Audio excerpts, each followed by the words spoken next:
All right, everybody, thank you so much for coming today. Miss Scarlett is scared stiff, so everybody just. We had no idea that there was gonna be this kind of turnout for the home canning, food preservation, that kind of thing. So we have a lot of cool stuff today. So if you don't mind, we'll just have a quick prayer and then we're gonna jump right in. Heavenly Father, please be with us and help us to know what it is you want us to know and to grow as we need to grow. I pray in Jesus' name. All right, so this is Miss Scarlett. She is the MC for today, so whatever she says, that's what we're gonna do, I think. No pressure. That's right. No? Okay. My name is Scarlett Woolstone and I live in Hinkley. It's a little town about 35 minutes northeast of here.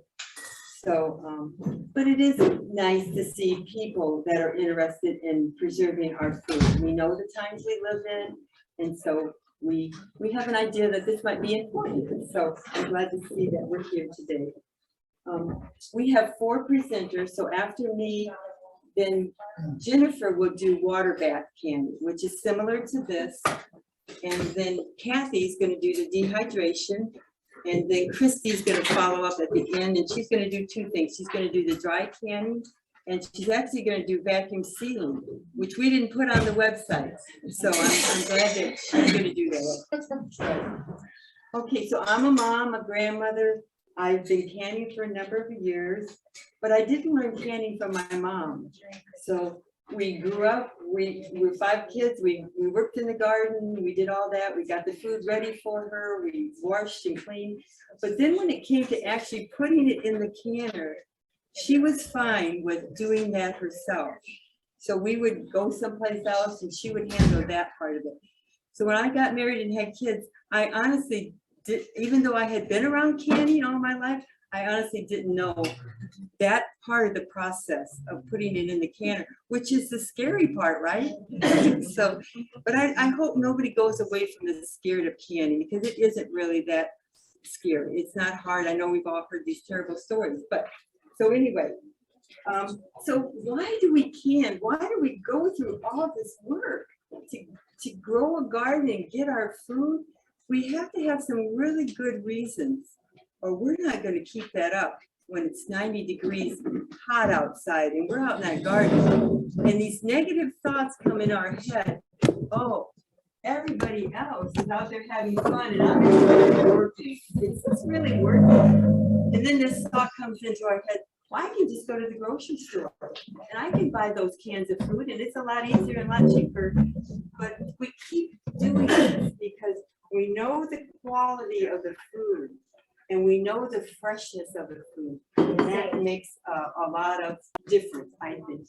We also know what's in that can. We were not putting preservatives or additives or chemicals in our can, or there's no BPA or other harmful things. Okay, so there's some good reasons that we keep at it.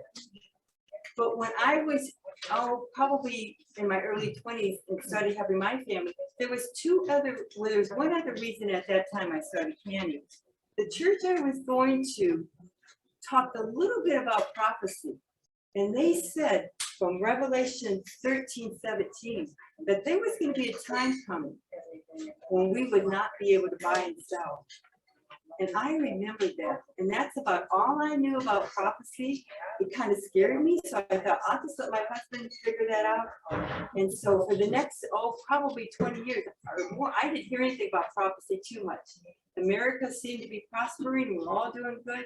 So I kind of forgot about it, but it was tucked away in the back of my mind.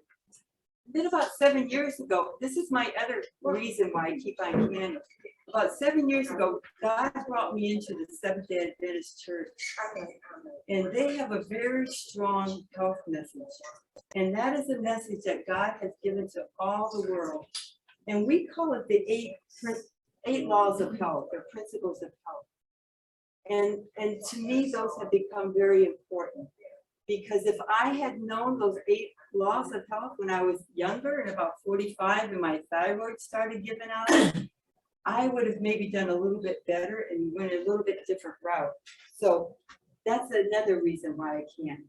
So when I go out in my garden, I'm practicing 3 of those health laws without even trying.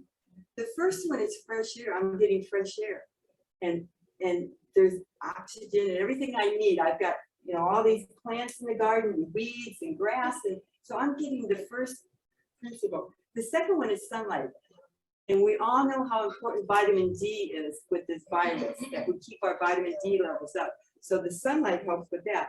And then I'm getting exercise. I'm pulling and bending. You have to have kind of a good back to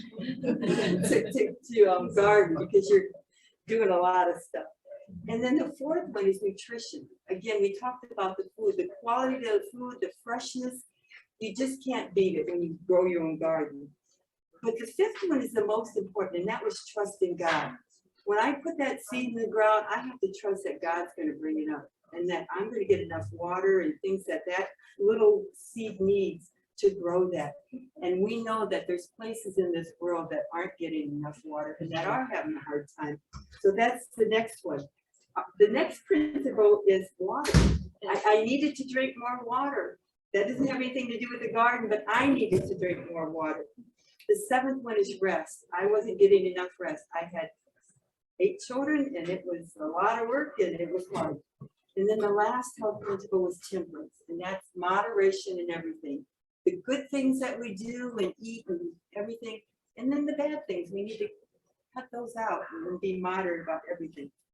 So I just wanted to bring that up because that's why I keep gardening, and that's why I so enjoy being outside and enjoying God's health plan for me. But let's get started. There's 2 really good canners out there, and there's probably a way more. There's not, I mean, you look at the brands in the store and on the internet, there's a lot of good canners. Somebody had a canner here, didn't it? Who was, okay, you have a canner. You said you had the Presto, right? Does anybody else have a canner that can? What kind do you have? I think it's a Miro. Miro, yes, It's like that's really, it. really old. Yeah, that was what I saw too. I do have one too, but I think it's like that one. The Presto, okay. Yeah. So this is the one I use, and like I say, I did not learn canning from my mom, but I learned canning from a girlfriend that was canning. We were kind of the same age, and she started canning. She had researched it, and she thought this was a good one, so I just got the same one she did. And then we started canning together, and that's actually how I learned to can. We did it together. I watched the process. I asked her questions. So I am just throwing this out to you. If anybody wants to come to my house in Hinckley, you are more than welcome to come, and we will can together. I'm canning beets on Tuesday morning, so, but it doesn't matter. The process is the same, whether it's green beans or beets or whatever it is. So anyway, but this was the canner that I bought. So this is really actually a weighted gauge canner, because this little weight right here is the most important thing in this canner. It's also got a gauge on, but this is not that important. This gauge tells me kind of what the pressure is, but I'm really supposed to go by this weighted gauge, how many times it jiggles per minute. And for this canner, it's between 1 and 4 times per minute. So this is really for just telling me when it's gone down to 0 pressure and it's safe to take this lid off, okay? But anyway, so this is really considered a weighted gauge canner. This is considered a gauge canner. This is what you have. So I have a friend that loves this canner because she just has to look at this gauge and it tells her she doesn't hear this jiggling in anything else. Well, I guess you do. You have this thing. Yeah, You do. This isn't my can. Yes, you do. You have these little weights. And she puts those on. But she says she basically goes by this. Yeah. So anyway, and these can vary too. Some of them just a gentle little weight, a gentle little sound. The other ones are 1 to 4 times a minute. But she likes it because she can go by this. The only thing about this kind of canner is that you really are supposed to have it checked every year at the home extension office. I have to tell you, I used to take my canner to the home extension office, not every year, but every so often, and they would check something, and then I realized there's nothing to check on this one because I go by this. I don't know what they were checking, but anyway, they did. I took it back a couple of times, but anyway. And I've only had to, I just replaced this gauge. So it's been a pretty good canner all this year, but I'm sure this is a good one too. this one does have the gasket, I guess it's called. And I don't, my friend hasn't hardly had to replace that. I don't know, have you had to replace yours? No. No, so I think they're both good cannons. Will that one do quart jars? Or- Yes, Okay, see, mine's a little bit smaller. Mine only goes tiny. okay. And I don't know what sizes you can get the Presto canner in. Yeah, I know with mine, I can get, water. I can get actually 19 pints in this canner. This big one. Because I have 2 racks. So I put, I think 9 on the bottom, maybe 8 on the bottom, and then 9 on the top. I'm sorry. You do Most that all at cannons- the same time. Yes, so I can do 19 pints. Most of them can only do 18, but this one bevels out just enough that I can get that extra canner in there. And so that is so nice. And I have done 19 pints in this. So that's another thing you might want to look for. They actually have a bigger one that's like 3 or 4 inches bigger, and you can do 14 quarts at a time, which is, you have to really think if you're gonna have that much produce at one time. So anyway, it's up to you. So these are the 2 types of canners out there. Does anybody have any questions about canners? Okay, I'm just gonna move this one off. So this is the one I use.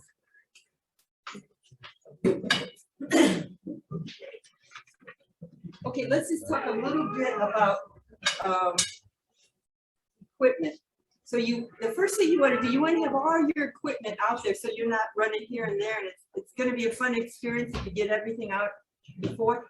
So these are very important. These are just, you take your jars out, lids, so you're going to need these. I always have a measuring cup because if I'm doing hot water and pouring it into the jars, I need something to do that with.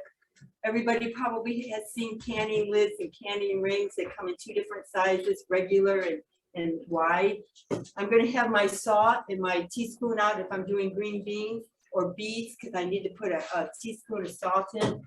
Or if I'm doing something else that needs to have more acid, I'm going to put the citric acid in. So this little thing, does anybody know what this is or ever use it? Yeah. It's for your jars, your lids, when you take them out of the hot water. I don't use this anymore because if you look on the back of your jar lid, the package that your jar lids come in, it says it doesn't say you don't need to use it, but it just says wash your lids in hot water. And so for years, we all use this thing and put our lids in hot water. You don't need to do that anymore. So they've made it a little bit easier. You need a towel if you're going to put your jars out, something to put them out and cool them on, and you need a wet cloth to do your rings. So anyway, that's pretty much your utensils, not a lot. I just want to say one thing about jars. My mom can, and so she gave me a lot of her old jars, which was wonderful. And this year is actually the first year I've ever bought new jars because I got so many jars from other people in different places. But you really kind of have to watch some of your jars. I want to show you this jar that I got from my mom's basement. If I put this ring on this, I could push this ring around and around and around, and it's never going to seal. Okay, there were some jars that I had last year that I didn't catch this hot because I did get it to seal eventually. I don't know if there's something sticky on there, but just kind of watch your jars if you get them other places.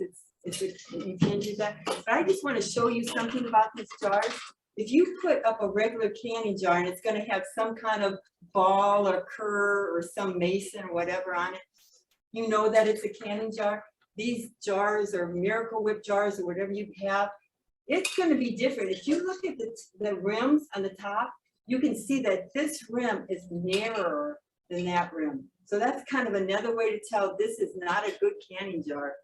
So you might want to think about that. Okay, let's get started. Oh, this is the stuff that I can. So I want to tell you about dried beans. Is anybody interested in dried beans, buying big quantities of beans and drying and canning them yourself? Oscar?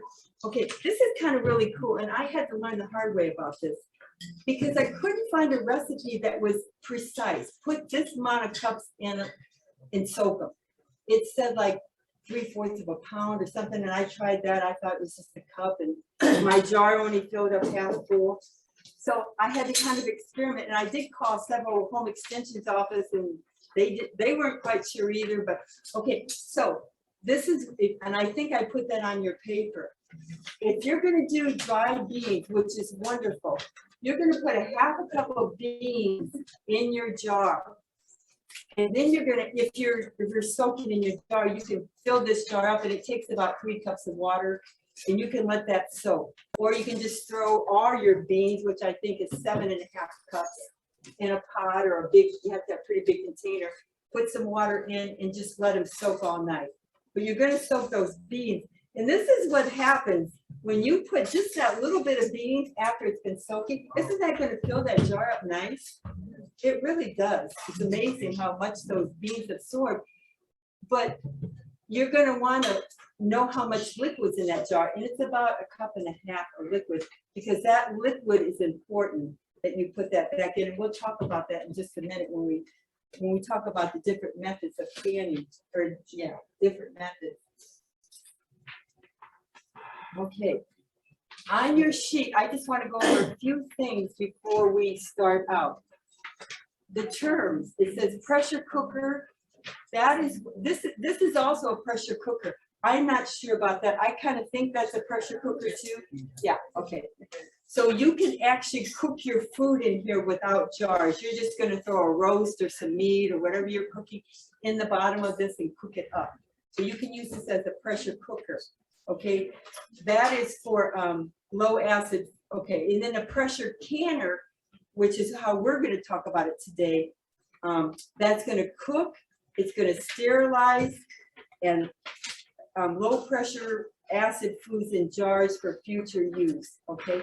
So isn't that funny to think that we're gonna sterilize our green beans or our food? I thought that was really kind of an odd word to use there, but that's actually what we're doing. We're putting our jars in here and sterilizing the food that's in the jars. I put a couple websites on here of just some gardeners that kind of popped up on my phone, and I thought they were really good. So you might enjoy some of these websites. One is My Gardener, and it's got the website there, Born to Grow, Seed Time, and it's got the website there. And then I don't have them out here. Let me just go get.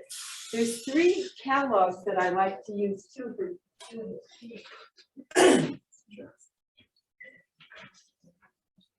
because I think seeds are important. If we're going to go through all this work of having a garden, we want to get heirloom seeds, right? That are going to be able to, if we have to, we can dry those seeds and plant them again next year.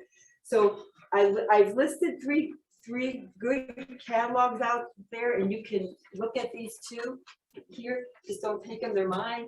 But you might want to order your catalogs now and have them for January, February, or whenever you're thinking about ordering seeds, or even order your seeds now. But these are all heirloom seeds. So there's Seed Saver, there's Johnny's, and there's Baker Creek heirloom seeds. So I thought that might be a help for you if you're thinking about gardening. Okay, we talked about the 2 types of pressure canners already. We talked about our utensils that we're going to need. Now we're going to talk about the 2 types of methods for packing food into our jars. There's raw packing. So this is raw packing. I've got my green beans, I've washed them, and I've used my little thing. Where did it go to? Oh, is it here? Anyway, my little thing on the top, I must have forgotten that. Anyway, it's a little jar thing, you know, a little thing that you put on to help you get the green beans in the jar. You've probably all seen those. Yeah, the funnel, the jar funnel. So I've got my green beans in the jar. I'm going to boil some hot water while I'm getting all this stuff ready, okay? And then I'm just gonna take my scooper, I'm going to pour some hot water on these beans. They're not cooked at all, they're just raw packed. You're putting raw food that's not been heated into your jar, pouring hot water over it, okay? And that's called raw pack. The other type of packing is called hot pack. And in that type of canning, we're going to, it's like tomatoes. And I was gonna do this, we'll see, I guess if I have time, we probably don't. If you've got tomatoes, does everybody know how to take the skins off of tomatoes? You just put them in boiling water, and in 30 to 60 seconds, you can take those out and peel that skin off and let it cool. So we don't need to go over that. So that's called hot packing, okay? When we take our skins off, I'm gonna cook these, I'm gonna throw them in a big pot. I'm gonna cook those tomatoes down. So that's why it's called hot packing, because I'm cooking those for several minutes. I did the same thing with my beans. Once my beans had soaked for 12 or 24 hours, whatever I let them soak, I poured those beans, I rinsed them, of course, and I poured them into a big pot, poured some water over those, and then I cooked those beans for 2 minutes and then ladled them into my jars, okay? So that's called hot packing. And I put the definitions there too on that, okay? So they say the best method is to hot pack, because you're cooking the food a little bit and it's getting some of the water out of those beans or whatever you're cooking, and that things don't float up in your jar. And you can also pack a little bit more into your jar if it's hot pack versus raw pack. But it's really up to you which method you use. Some recipes just call for one or the other, or sometimes you get a choice which one you want to use. So either way. Okay. Yeah, these beans, you can see, this is one of the first ones I did, and I didn't put enough beans in. I only put a couple beans in it, and you can see it didn't fill it all the way up to the top. The reason why these beans are black is because it's black beans, and these were hot packed. So I cooked these, I brought it up to a boil for 2 minutes, and all that blackness out of the beans went into the jar. So these aren't as pretty, but they're fine. Garbanzo beans, you can see these, I finally got it right, and they're pretty good. It could have used a little bit more liquid. So that's why I put in there on your sheet how much liquid to use, because you're going to take all that liquid that you've cooked those beans in and put that liquid in the jar. So you don't want to have a lot of liquid left over. You kind of want to have the right amount for the jars.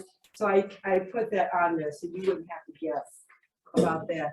I did pinto beans, done the same way. All the beans are pretty much done the same way.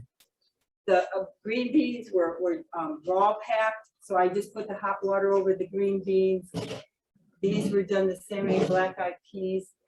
And again, these were done with the crushing the tomatoes, boiling them up, cooking them, and then ladling them into the jars. So okra. So you can do a wide variety of vegetables in the pressure canner, okay? The difference, and Jennifer's going to do the pressure water bath. The pH of the food has to be at either at acid or alkaline. So that's what's going to make you choose which one. And they've already done all the work for you. They tell you which ones you can do it in this one, and which one you can do with the water bath. Basically, you can do everything in this one. You cannot do everything in the water bath. Steve? Does the cooking time change for each thing? I mean, because the stuff cooking in the jar, right? Yes. So how do you know how much you cook green beans in the pan longer than the tomato? Right. And so you're going to need to have some kind of a guide. Usually when you get your canner, there's some kind of a guide with it. Like I got this All-American Canner book, and it's got some, it tells me exactly how much water to put in the bottom of my canner. I think every canner is a little bit different. So that you need to read in your book. You need to read, about the different weights that you need to use. Usually we always pretty much use 10 pounds on this one, on mine, the gauge one, because We in Illinois are at like 627 feet above sea level. So that's between 0 and 1,000. So we need 10 pounds of pressure to put enough pressure on that food to get it to a high enough temperature that it's going to kill all the bacteria. Okay. With Jennifer's method, when she does the water bath, she's not going to be able to do vegetables like this. She might be able to do tomatoes, I think, but she can't do dried beans and all that because she's only going to heat hers up to 212 degrees, which is the boiling point of water. She's heating water and boiling it and putting her cans in, and that's how she's sealing them. I'm heating my canner up at 10 pounds of pressure, which is good for Illinois because of our sea level, but I'm heating my canner up to 240. So I'm making sure that because these are low acid foods, that I'm killing all the bacteria or whatever's on that food, okay? And that's what it means is that high acid foods, that acid in the food, like fruits have a lot of acid in them. You know, if you got an apple, it's got a lot of acid in it. So you can cook it in a water bath, okay? You don't need to heat that up because the acid in that food is going to kill some of the bacteria and germs or whatever you're trying to get rid of, okay? But if these foods don't have a lot of acid in them, so they need to be done in the can. Okay, so that's kind of the difference between the two. Okay, we're just gonna go real quickly through the steps, and if you have any questions, go ahead. Yeah, so you said that there was the acid in the alkaline, right? Yes. The level, the pH level in the water is that It's actually in the food. It's it's in the the food. right, the pH in the food. Because high acid foods, like I said, are going to kill, like an apple is a higher acid food. The acid in that food is going to kill the bacteria somewhat. It still needs to be heated up. The jar still needs to be sealed, but that acid will kind of take care of it at 212, which is the boiling point of water. Okay. Do you have a question? Yeah, so my grandma, I think the water bath, is what I'm saying, is just like she's a big pot, and I'm pretty sure she just heats it up that way. But I think she's pickles like that with vinegar. So the vinegar is the acid, and that's why you don't need that, right? Well, yes, yes and no. She's going to talk more about that. We talking about certain types of food that she pickled She and usually does beets and like tomatoes. okay, So right. I'm guessing tomatoes actually have a high acid, and that's why you get the kicker. Okay, so I guess right. what you're saying, like beets and regular stuff does not have a high acid, and that's Right. why you need that. Right. So most recipes, a lot of mine, not all, of them, but the beans call for salt. That has nothing to do with the pH. But the ascorbic acid, I'm sorry, citric acid, sometimes they use vinegar, sometimes they use bottled lemon juice, and it's to put more acid in those low acid foods so that it continues to kill the bacteria. So if you don't want it to be like pickled and you want it to be regular, then you need that. Yes, right, Yeah. yes, Okay. right. You're good. Okay, anything else? Okay, let's just go over the method real quick and then we'll be just about done. So it's on the bottom of the page, it says steps to canning. We went over preparing your food, snapping your beans, whatever you got to do. You place all needed items. We got our stuff out. We put the right amount of water in our canner, depending on our canner and what our instruction book says that we got with the canner. When we fill our jars, we either raw pack them or hot pack them. So we're either going to put the food in the jar raw, like the green beans, or we're going to cook it 2 minutes, you know, and put it in. Number 5, we're going to measure the head space. And that's just a little part of the jar in between this rim and in the water that's in there. So you want this head space, this part of the jar, not to have any food up there or water. Okay, so that's your head space. And it varies a little bit, but most vegetables are always an inch of head space.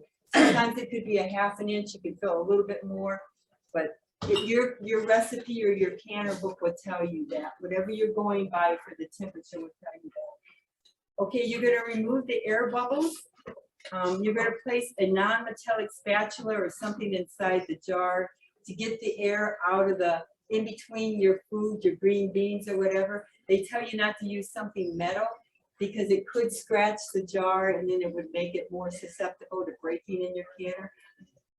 So anyway, okay, it's number 7. You're gonna either put salt or ascorbic acid, vinegar, or bottled lemon juice, whatever your recipe calls for, and whatever you want to do.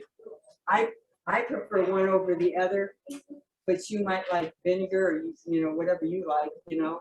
You're gonna clean your jar rim, that's very important, with a hot damp cloth. Make sure that it's gonna seal right. You're going to adjust your bands then, your bands that come in a pack. You're going to put it in the canner. You've already got your water in your canner. You're going to secure the lid. You're going to process it now. You're going to go by the time in your book to tell you. You're going to adjust the heat. That's very important because if you've got a jiggler canner like this, it's going to heat up, but it's going to, you know, jiggle, jiggle, jiggle. You're going to have to keep turning that down until it only jiggles, on mine anyway, 1 to 4 times a minute. Again, if you've got the other type of canner, you're going to go by this gauge. And you might have to turn your temperature down too and adjust that to get it to the right pressure. Okay, number 12. This is very important too. You've got everything in there. You're going to have to vent the air, okay? That just means that when you've got that canner on, you've turned it on, and you're going to wait until that the steam comes out of that canner, out of the vent pipe, okay? You want as much of that air out of there as you can because you want to build up pressure in this canner so that it's going to seal your jars. Okay, so for my particular one, I have to wait. Once I see that steam coming out, I have to wait 7 minutes. Okay, I think I read in some other ones it was 10. So it kind of varies a little bit. Okay, when I see that coming out, I'm going to set my timer. 7 minutes later, I'm going to put this little weighted gauge on at 10 because I live in Illinois. Okay, and then I have to wait now again till it starts jiggling. Okay, and then I'm going to put my timer on for how long that takes to process that food. So like if I was doing green beans, it would be 25 minutes more. Okay, so you have these waiting times. Okay. Number 14, when your time is done, you're going to turn your heat off your stove, but you're not going to take this weight off. That's very important. Just leave that weight on, turn your heat on, and just let this canner cool down on its own. If you take that off like that, it just depressurizes. Your jars probably aren't going to seal at that point because you didn't, you know, it just went down too fast. Okay. And then you're going to, when the canner goes down, your gauge is at 0, you know it's time to safely take that lid off. You're going to take your jars off and put them on your towel or rack or whatever you have. You're going to label them and then you're going to put them in a cool, dry place. And you're done. You've got all this good food, 7 quarts, or to get a bigger canner, 14, or 19 pints. So lots of good reasons to can. I mean, I love it. I have another question. Do you put the rings on after you're done with canner cooling, or do you put them in the canner? Are they under loops or? You mean these rings right here? Yeah. Okay, I'm sorry.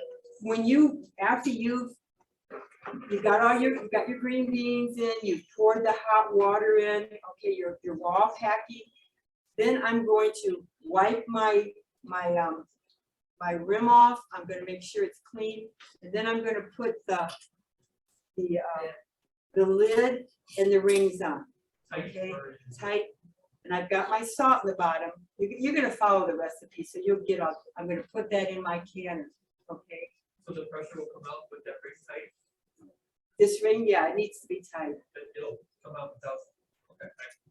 Yeah. Finger tight. Yeah, makes sense. Yeah. Try not to be too tight because the air will. And you know, something I just learned, I was always, when I would take them out, I put them on my towel, and this ring was kind of loose. So I would tighten it up. And then sometimes I would even push down on the lid. I didn't do that a lot, but I did. You're not supposed to do that. You just leave it alone. If it's not tight after it's already gone through this process, you just leave it alone. And don't push your lid down because you want it to seal naturally. Pull that lid down naturally. So that might take up to 12 hours. Usually you hear pops when you know that lid has sucked down and it's sealed, okay? So you like to hear those sounds, they're nice. And then you're gonna let your jars sit about 12 hours. You're gonna put them about an inch and a half apart on your towel or rack. And then after that, you're gonna take this ring off because you don't want that ring on there. It will corrode your ring and it just doesn't need to be on. You can reuse this ring. And then you're gonna put your jar that's all marked and sealed in a cool, dry place. And you're done. You can just enjoy it. So, any questions? Yeah, the removing air bubbles. What do you do that on? Just like paint? Well, you're supposed to do it on everything, really. Even stuff that you've put, it's to get the air out of the jar. Because in between the beans or whatever you're doing, there is air. So when you push that down, you're not supposed to use anything metal, so like a spatula or something thin, maybe a plastic knife or whatever you've got. It helps to get the air out. Now, also when you cook your food for those 2 minutes, you bring it back up to a boil, that's supposed to get some of the air out too, so that you can get more in your jar. Okay, so once the food is in your jar, you use something to just move around. Right, yes, and then wipe off your thing, put your lid on, and you're good. I'm sorry, I didn't explain that. I tried to go step by step on this sheet, so this is probably, a better job than I'm doing. Well, I just had never seen that part of it. Yeah. Okay, did somebody else have a question? Yeah, how do you check the seal without breaking the seal? Because one time I had tomatoes like that, my grandma done, and I found it literally ruined my my cabinet because it was sitting up in there and it obviously didn't seal right. So how do you check the seal without obviously popping it off and then? Right. Well, one way, after it's cooled down 12 hours, you can push down on that then, because by that time, if it hasn't sealed in 12 hours, if that heat has not pulled it, so if you push it down and you can hear it popping, the middle of it kind of goes up and down still, you know that it's not sealed. Plus, sometimes I try to kind of pry that off a little bit, because if it's not got a good seal, you might as well just put it in your refrigerator and use it first. Right. So you want to know right away if your jar has not sealed.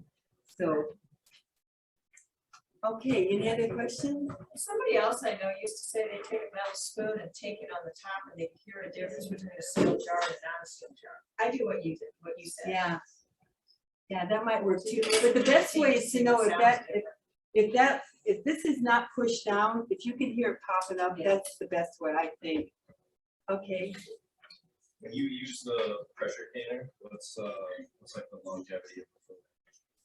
It's supposed to be between 6 months and a year. But I've kept it longer, so that's what supposedly. 2013 right now. Yeah, Oh, yeah, flex. yeah, I've never had any problem either. I leave mine for like 4 years now, and after that. Well, we kind of know if it's spoiled. I suppose there could be some bacteria in there, but it's gonna get discolored, or when you open it up, it's gonna smell or something. So, we can kind of figure that out, but, it's the other safe side. Okay, my last thing, this is a catalog. It's called Country Foods. We do a co-op here, a food co-op, so we order together. If you would like to get things in bulk, like dried beans or whatever, you are welcome to join our co-op here. I have some catalogs up here, and then I think I don't know if I didn't put that on there, I'm sorry. But I have catalogs and you can look at that and get the website. This is the brand new catalog that they just put out. So this is, and the prices unfortunately keep going up, but it's like everything, so. But the advantage of it is if you order with us, we get, and if we order $750 together, we get 10% off. And the nice thing about maybe if we get enough people, we can order every month, and then you don't have to order so much, or feel like, wow, I really ran out of something and now it's gonna be 2 months or 3 months before I can order again. So if you're interested in that, please let me know. What do Okay. they sell, like spices? or- They sell beans, 25-pound bags of beans, spices, just a lot of healthy stuff, you know, flour, corn, everything that you could possibly think of, I guess, not everything, but a lot of stuff involved. I think we're ready for our next presenter, Jennifer. Hi, I'm Jen.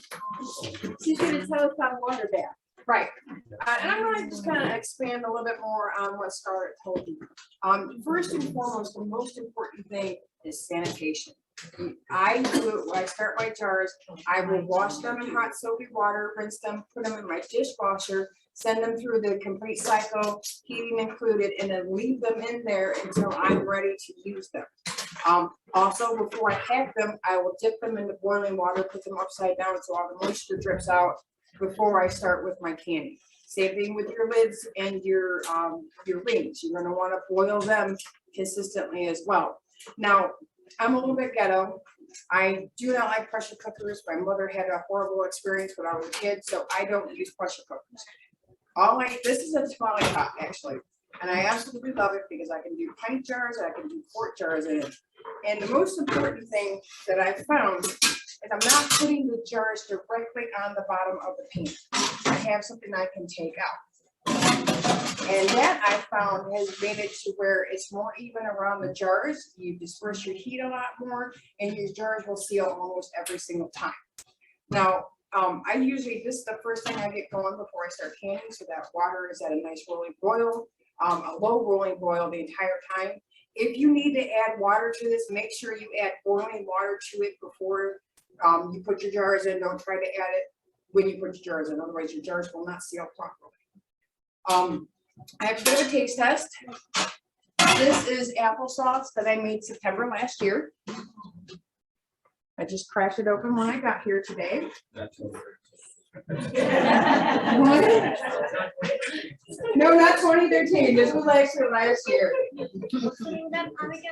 It's a tamale pot. Oh, You can tamale go, pot? yeah, you can go to any Mexican store and buy them. They have them in different sizes. This is one of the larger ones. Okay. So I also make tamales all the time. so. Yeah.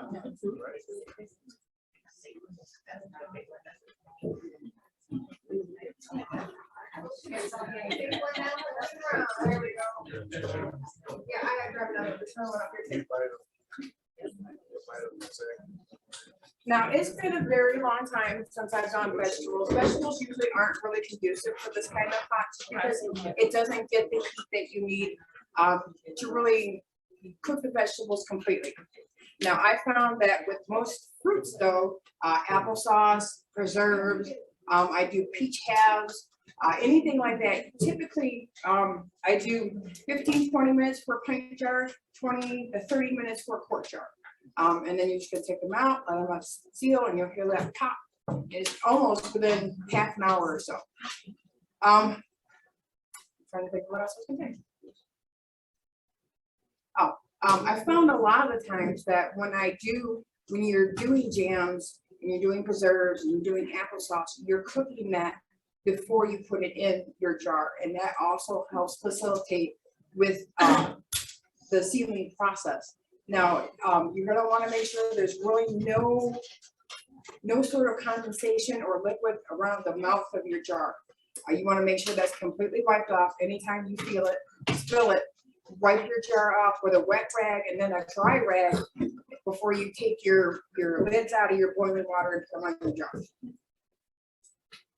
We've done some, I put jars in the oven. That works as well. That seemed to work pretty good this year. Right. Well, I like the dishwasher method just because not only does it sanitize, it also sterilizes them. Yeah. I've never And that way tried you really don't have to worry about, well, I'm rather OCD about it, so I wash my jars twice every single time. Yeah. But you know, that I found it heats your jars to like a nice temperature point that helps seal that lid on there as well. The only thing that I don't cook before I put them in jars is when I'm doing like peach quarters or peach halves. But I do make a simple syrup that is cooked on the stove And so when you add it to it, it gives it a bit of warmth, and it also helps facilitate with the sealing of the lid. Now, How much water do you put? How high does you cover the jar? if you see, I'll show you, it's like a ring on a tree. This is where I fill it up. I fill it up to about right here. And then once you get, I can probably get, Is it right up to the neck of the jar or how high? well, no, you always want to cover the jar completely. You want to cover it completely. If it's not covered completely, it's not going to seal, it's not going to heat the top enough to where it seals. And definitely make sure you use tongs to take that thing out. But I typically do it to where I fill it to here, and I can put about 10 to 12 quart jars, 5 to 6, maybe 7 pint, or sorry, reverse that, 6 to 12, or 10 to 12 pint jars, and then like 6 to 8 quart jars. And this is where you're gonna find out how much your water has evaporated when you start putting the jars in. So always make sure you have boiling water on the side, so if you heat it, you're not gonna have to stop the process of the sealing by adding more water to it. And that's really about all I have to say. Yes, ma'am. Is this how you would do like pie fillings and stuff also? Okay. Absolutely. I do. I actually meant to bring one today, but like I said, I had a teething baby all night, so I'm a bit discombobulated. Yes, ma'am. You said that you use a simple syrup in yours. Do Mhm. you use a juice instead? You know what? I've never tried it with juice, but I don't see why that would be any different, especially if you're using an organic juice without a lot of preservatives. You know, it probably were. I know some people that do apple juice, with especially if they're doing like just like apple slices. I've always done a simple syrup. It's not a lot of sugar, but you also use a lemon juice, which helps preserve your fruits as well. You know, fruits typically have a higher acidic content than vegetables do, which is why I always do a hot water bath. Definitely with vegetables, you need a higher temperature to, you know, make sure you don't get botulism, which is not good. Does this have less of shelf life or no? Actually, no. Like I said, that applesauce, I made that a year ago. You know, and that will stay good just as long as using a pressure cooker on any other, you know, vegetable or fruit. What about like soups or things like that? You know, I don't have a lot of experience with soups, just because I've always been more of a make them fresh kind of person. Okay, I learned that. So you have the hot water in there already, heating it as you go after that. This is the first thing I start heating. I make sure this is at a boiling point before I even start filling my jars. Put everything in that you have to- Yes, you're gonna have to keep it boiling the entire time. Yeah, the entire time you're gonna make sure this is boiling until you're completely done with your last jar. This is gonna be boiling. Yes, sir. So soup needs to be with the pressure can? Well, that's probably typically more because you don't have as much acidity in what you're doing with the vegetables. So it's probably preferable to use the pressure cooker, whereas as most fruits are really high in acid. So you don't need that longer cook time, you know, and like I said, I pretty much do everything 20-25 minutes and it stays sealed. Yes, ma'am. So you get, I just want to start, so you get your water to a low boil, Mhm, and then you start placing the jars. mhm. And you keep it at a low boil for the entire. The entire process, 20 right? You never want it like with your lids, you can boil them to a boiling point and then turn it down to where it's just maybe percolating a little bit. This is gonna be a soft rolling boil the entire time. Okay, start to finish, from the first to the last. Anyway, Like, what are some of the variety of things you've done in there? applesauce, pie filling, just like peach halves, any sort of preserves. I've always used this type of method. And there's nothing better when it's like January and you haven't had a fresh peach in like 6 years, and you crack one open and it just tastes like a fresh peach. Is my favorite part of candy. Your applesauce is beautiful. Oh, thank you. Can you stack the jars on top No. of each other? Don't ever stack jars. That is, you will not get the heat needed generated to seal that jar. That, and you can cause breakage. You know, it's kind of the same thing. You don't want to pack your jars really tight together because you're not going to get the flow of water around them that you need, and they can break. Anybody else? So is your lid kind of shaking a little tiny? That's because I've used it so much. Yeah. No, when you're heating it. No. No, it stays, with the weight of the water and the weight of your jars, it's very heavy. It's an open pot, what he's asking, but you don't have a lid on that pot. No, I never put a lid on mine. Okay. You know, that's because I gauge, I've done it so much that kind of gauge where the water is, where the jars are by sight. So if you're a novice at this, I would definitely make sure that you like either Google some instructions or, you know, get a good book. I had a book that's called Preserving the Hardest. If you can find it, is absolutely wonderful. It walks you through all the process of not only selecting your fruits and vegetables, but how to prepare them. It gives you different recipes you can use for them and cook times as well as for pressure cookers and for hot baths. Yes, ma'am. On one of his papers, was there the recipe for the applesauce? No, that's actually, sorry, if you just like, I did not, actually just, you can Google like cinnamon applesauce, that's what I did. It's just such a smooth consistency. like- That's because I blended that, because I had my grandson was just a couple months old last year when I did it. So I blended it really fine. You don't have to blend it quite that fine. I just chose to do it that way. You can leave chunks in it. He was just, you know, he was a baby, so I blended mine really good consistency. Those were actually apples from my sister's tree that we picked and, you know, yes, sir. So they were, you like harvested the apples yourself. I'm curious because the turkey was like. Yeah, it was just apples that we got off my sister's tree. You know, you peel them, you cook them with like sugar, lemon juice, cinnamon. You wait until the apples are soft, you blend them and you put them in a jar and seal it.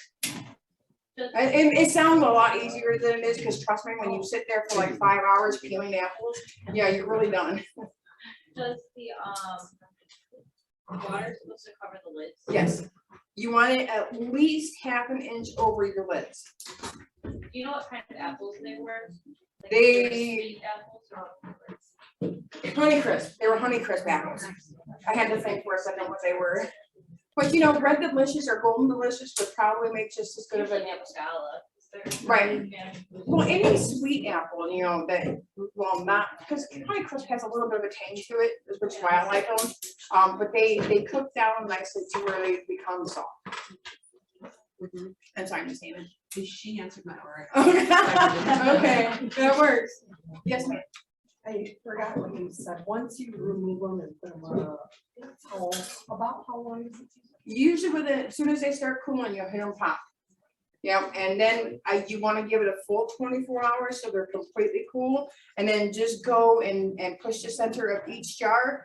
And you should feel that it's concave and there's no give to it. If there is, don't fret, put it in your refrigerator and use that first. Another thing I wanted to tell you, always get organic or homegrown vegetables, because I made the mistake last year of thinking I was gonna can store peaches.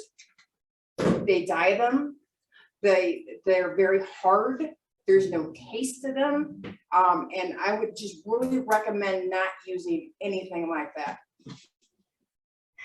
Where do you usually store everything that you're gonna keep a while? Do you store I it? just put it in a shelf in my basement.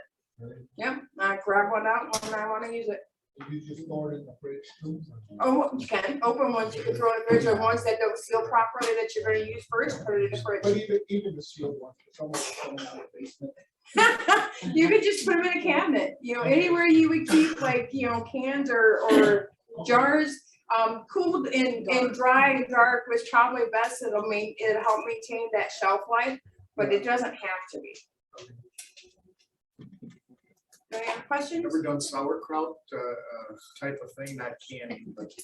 No, because I don't like sauerkraut. Just Just the smell of it makes me like. It's on "Ugh." my face when you're talking.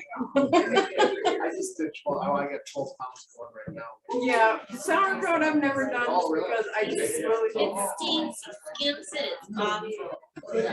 Could you do sauerkraut? You could do sauerkraut, but that is also a vegetable, so you're gonna wanna use a pressure cooker just because you're gonna have to have that higher temperature to really, make sure that the food is safe after a while.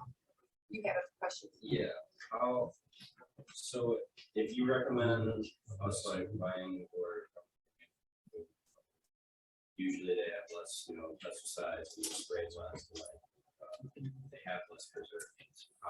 What exactly is? If it's not sprayed? Because most fruits, you're going to use lemon juice.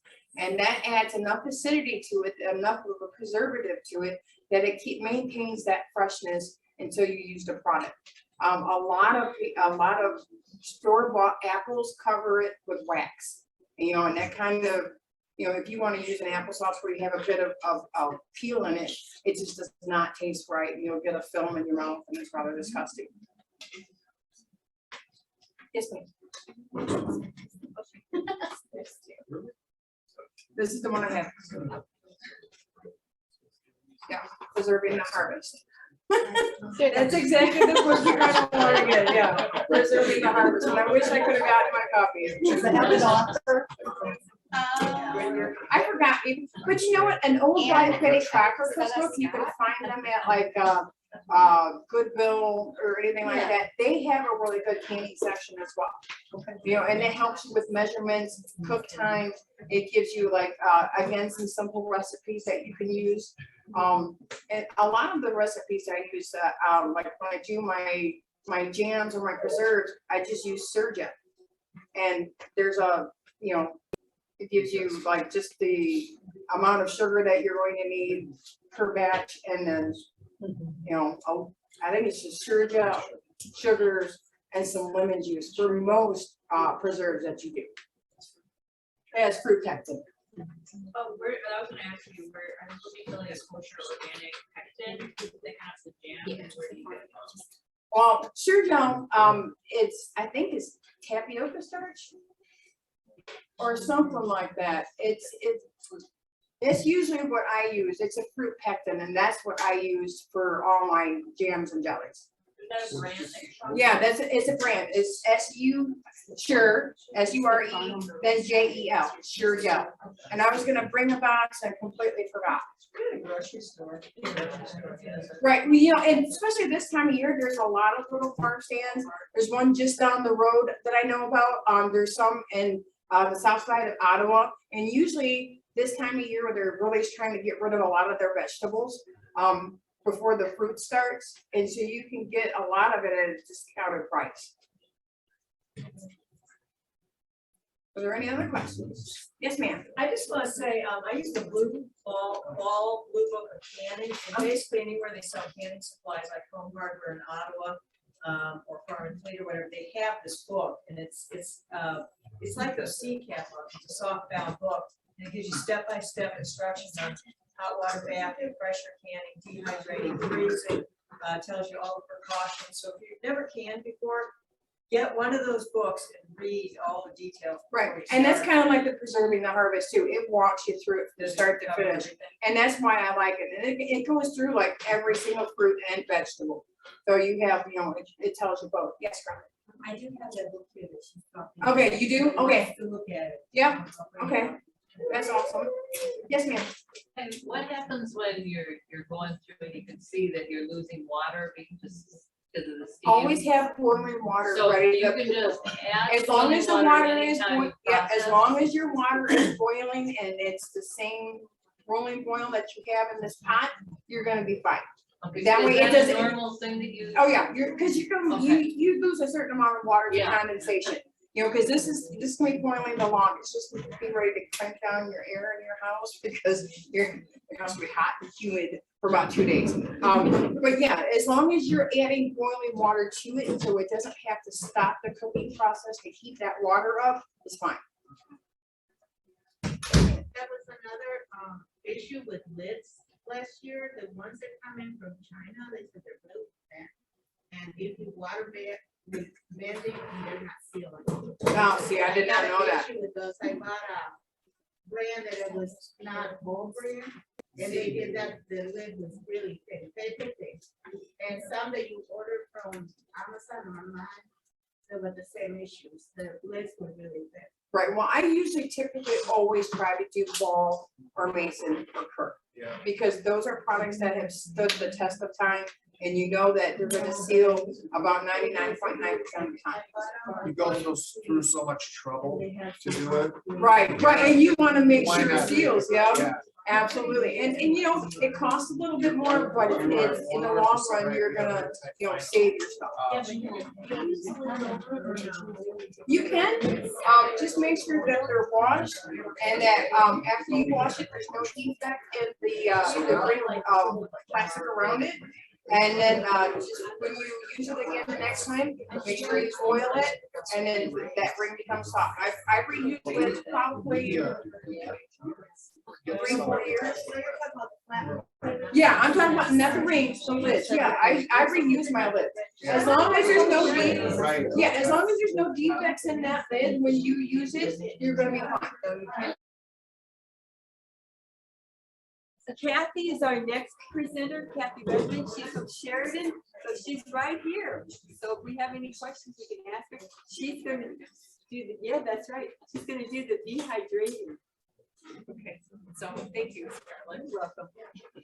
So I'm Kathy. I'm going to talk to you about dehydrating. You can dehydrate almost anything, and whether or not you'll like it, that's another story. Some things are great, some things aren't. It's a lot easier in many ways. But they're different processes for different foods. This is the dehydrator that I use. It's an American Harvest Nesco dehydrator. You can get it at Farm and Fleet. You can probably get it at Walmart. It's easy to find. It's very common. They have trays. I think it comes with a half a dozen trays, and you can buy more. There are fun extras that you can get to go with it. This is a fruit roll-up tray or fruit leather, and this is just a screen. And we'll talk a little later about how you use those. So you can add lots of these trays. I get mine pretty high sometimes. There's lots of other types of dehydrators. This is my second one in about 25 years. So it's been very dependable for me, and I really like it. One thing when you go to buy a dehydrator is to make sure that you have a good temperature range. You want your herbs very low temperature, about 95. But if you're going to do jerky, you need a 160. So make sure you have a range. Some of the cheaper dehydrators do not have that range, which is going to limit what you can do with them. So this dehydrator, well, who knows with what prices are now, was less than $200 about 3 or 4 years ago. So you don't need a lot of other equipment. I do use this pot for blanching. I kind of have a penchant for old cooking things. They hold up better. I had some water in here. I don't want to drip. So this has a steam vent on it. And the most important part is it has this basket. So because a lot of your foods are going to need to be blanched before you dehydrate them, especially vegetables. So if you're going to do any kind of vegetables, you will want that pot. Other than that, anything else is just a bonus. Are you steam blanching or boil water blanching? You can do either. It depends upon what you're doing and what your personal preference is. Okay. Okay. Some of the things you might like to have along with that would be an apple peeler, which makes your life so much easier. You might want to have a mandolin for thin slicing. You might want to have a food processor or a coffee grinder, and we'll talk about how you would use all those things. So one of my favorite things to dehydrate is fruits. One of the things I like about that is the many, many ways that you can use them. I have several apple trees, so I always have a lot of apples. And these are dehydrated apples. As you can see, they're uniformly sliced, and that is important with anything in a dehydrator, because if you have thick slices and thin slices, they're not all going to dry at the same rate. So apples are one of my favorites. My husband and I will eat these just as a snack, just as is, with nothing on them. The only thing that you might want to do with your apples when you're preparing them is to put them in a water and lemon juice solution so that they don't darken. I didn't do that, and you'll get to come up and see these, how they look. So you can see that they're a little bit browned, and that's why I didn't put them in lemon juice. The less stuff I put on my food, the better I like it. So that's my way. Other things that you can do with those dehydrated apples that I probably don't do, but everybody has their own ideas. You can turn them into applesauce. You can rehydrate them enough to make them into an apple pie or something on that order. Some other fruits that dehydrate really well are pineapple. And again, they make such good snacks. You will find with the fruits that the dehydrating is going to concentrate the sugars. So especially things like pineapple, feel like you're eating candy. To me, it's really pretty satisfying. I get my sugar fix without a candy bar. Bananas dehydrate very well, and you can make a nice you can glaze them with honey by mixing honey and water and dipping those slices and then dehydrating them. And again, they're just such a great snack. Kiwi is a great snack as well. So fruits are pretty easy. In general, you're going to get with your dehydrator a little book, and it's going to have a chart of temperatures that you want to dehydrate and a rough idea of time. And one thing with a dehydrator is it's not a rush project. It's an all day long thing, sometimes longer than all day. But it will give you a chart and an idea of how long it's going to take. Usually for fruits and vegetables, your temperature is going to be around 130. The lower the temperature, the more you're going to preserve your vitamins. Vegetables take a little bit more preparation than fruit for the most part. Two of the vegetables that I will sometimes dehydrate are green beans or yellow beans. Those you will want to, you can either put them through a Frencher, which is a lot of work, or you can cut them like at a 45-degree angle. And the point being that you need a large surface area for the drying. So if you just put like a whole bean in there, it would, I don't know how long you'd be there waiting for that. So first you're going to do your diagonal cut, then you're going to steam blanch your beans. So like you had asked me about steam blanching and water blanching, in this case, you're going to have just a small amount of water in the bottom of your pot. Then your beans will be in that basket. So you'll steam blanch them. Again, you'll have to refer to your charts for the length of time. And I want to say it's about 5 minutes. Most of the dehydrator books call for using a blanching solution with sodium bisulfate, which I brought. Again, I don't like chemicals any more than I have to have them.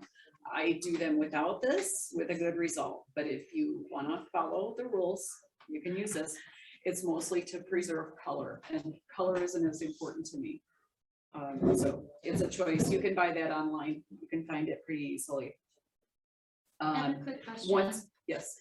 Instead of using that, could you use like the ascorbic or citrus acid? It's not the same thing. Okay. Yeah. Ascorbic and citric acid is fine for things like the apples. It prevents browning. Yeah, and it helps with the color preservation. It does. Okay. Would that, say you use lemon juice, would that concentrate the lemon juice then, or? I don't think it would. If you just, yeah, like on the apples, I don't ever get a lemon flavor really from that. And that would be my preference to use always if I'm gonna do something like that, is just to use lemon juice. If you want to take it a step further, you could use fruit fresh, which is that ascorbic acid. Yes. When you were talking about green beans, you come on a diagonal, and then what do you do after they're already dehydrated? They're already cooked, I'm assuming, so would you just throw them in a soup or just put some seasoning over them and eat them like that? Or?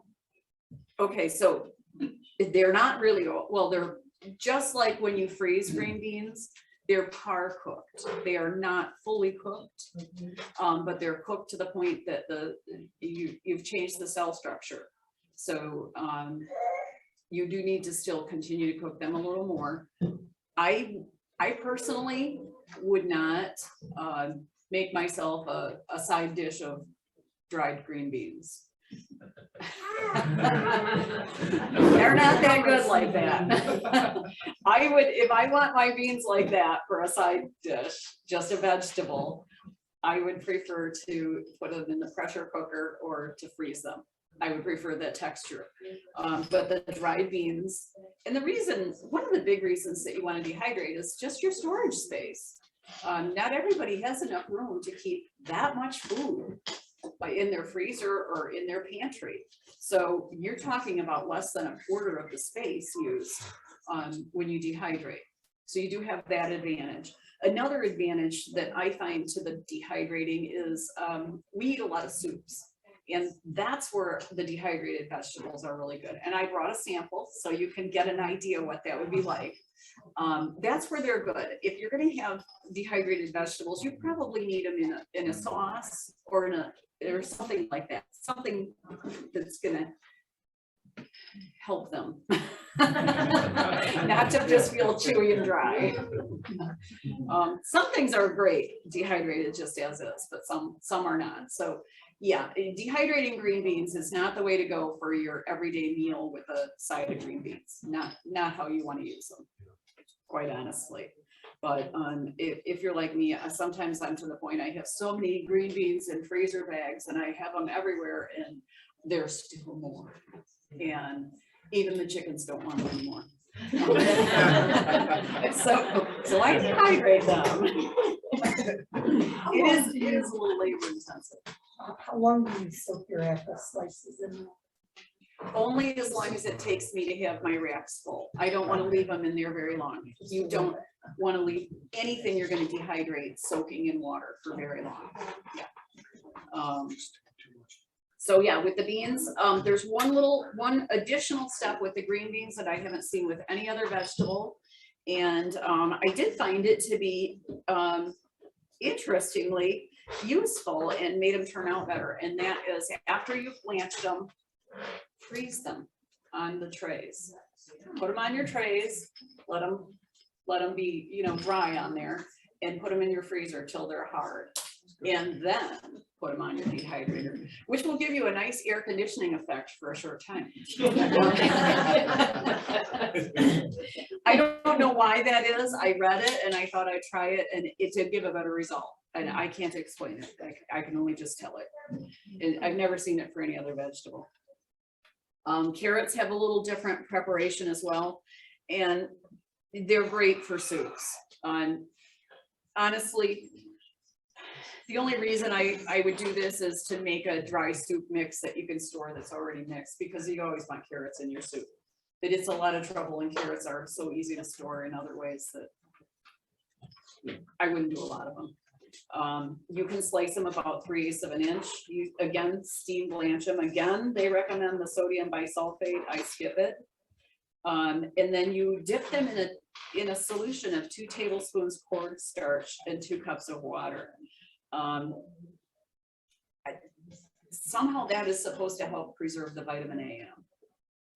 I don't know why, but they dry nicely. They just are kind of a little tough.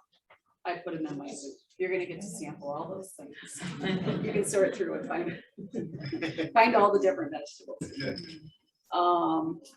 So those 2 things, I'm gonna be honest, I don't do that a lot. But there are things that I do use a dehydrator for vegetables that are fantastic. If you have greens, like more of a heavier bodied greens like kale, collard greens, you can dehydrate those. And if you have picky eaters, you can powder them and sneak them in a lot of things. And they don't even know they're eating them. So that's kind of handy. It's also like 0 storage space. I'm sorry. Yes. Yes. And I'm going to get to that. Yeah. No, that's okay. That's okay.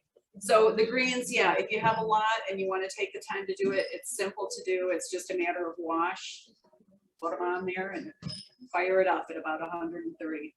Another thing that I love the dehydrator for is mushrooms. Anybody here like to hunt for wild mushrooms? Yeah, me too. Yeah. And especially I love morels and hen of the woods. And if you come on a big patch, you have so many, and what do you do with them all? So those dehydrate beautifully and they make an awesome mushroom soup. You can rehydrate them and use them in gravies and just tons of things, and they add so much flavor. And when you rehydrate them, you can use that liquid too. That is also going to add a lot of flavor. So this is just fabulous for doing that. The mushrooms, you want to keep at a lower temperature. Start them out at the lowest, like 95, go 2 to 3 hours. And then you can boost it up to about 125. And the mushrooms, you just want them to be brittle. So Prep them, do you do anything to prep them? it depends upon the mushroom.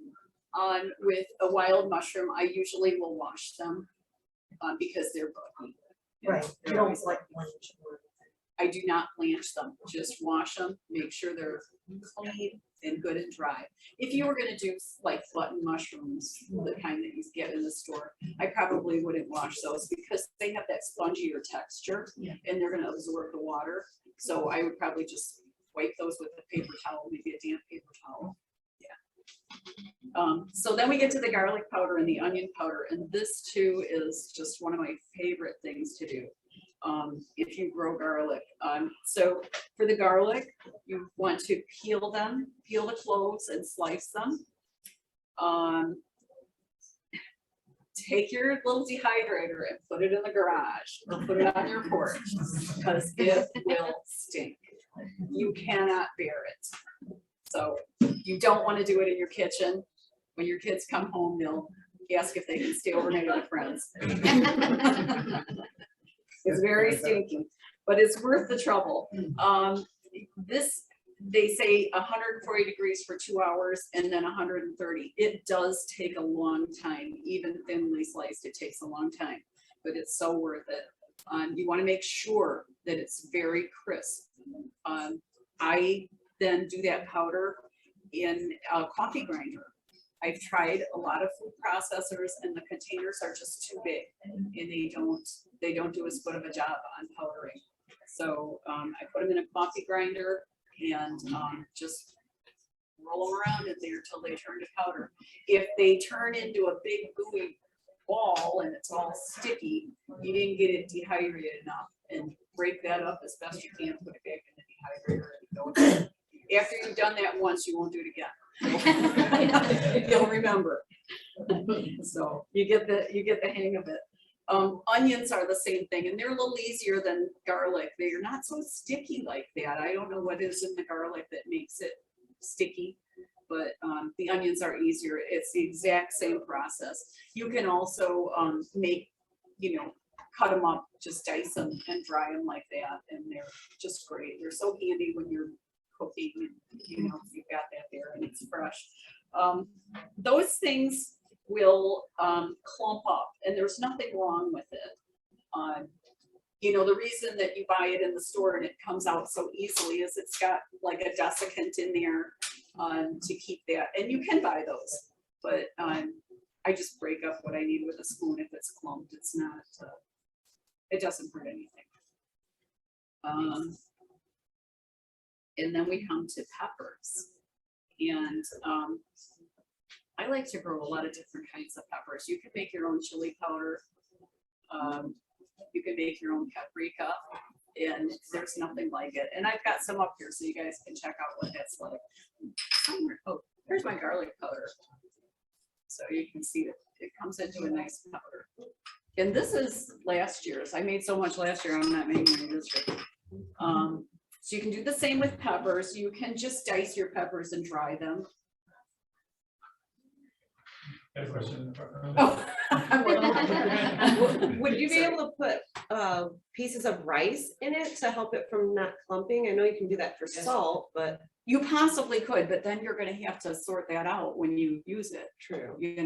But it's possible. like I said, this is from last year and it didn't, it's staying a loose powder. Where I have more of a problem really is with my pepper. Yeah, that can do that to you a little bit more. On the bell peppers, I just dice them and dehydrate them. And again, that is such a great thing that you can think of endless uses. You can rehydrate them in hot water and throw them on a pizza, throw them in your soups, throw them in anything that you're cooking that calls for peppers, and it's just handy to have. You can use them as is and put them on your salads too, like a little sprinkle for extra flavor. What? Sorry. The process of rehydrating after dehydrating it again. It all depends how you're gonna use them. If you just wanna use them directly.